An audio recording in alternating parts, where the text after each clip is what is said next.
Masih ingat dengan artis cilik pemeran Eneng dan kaos kaki ajaib? Kini tampil beda usai menikah. Lama tak muncul di layar kaca, kehidupan Jessica Anastasia si pemeran Eneng dan kaos kaki ajaib santer hilang dari sorotan. Terlebih lagi setelah artis cilik pemeran Eneng dan kaos kaki ajaib itu menikah, kabarnya kian jarang terdengar. Seperti diketahui, sosok Jessica Anastasia kerap warawiri di layar televisi di era 2000-an awal.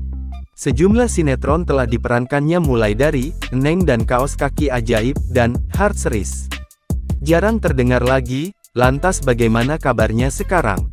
Menilik akun Instagramnya @jessicaanastasia20, Jessica terlihat mengenakan hijab saat sedang berlibur di Lombok bersama dengan suami tercintanya. Wanita 26 tahun itu terlihat mengenakan hijab semenjak pulang dari ibadah umrah di Tanah Suci.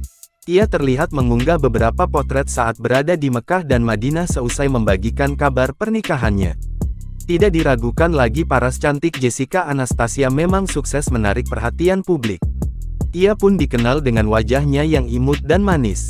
Di usianya yang sudah dewasa, Jessica Anastasia terlihat makin menawan. Tidak sedikit netizen memuji pesona Jessica Anastasia. Dirinya hanya terlihat sesekali membagikan story Instagram, tak seperti kebanyakan artis lainnya.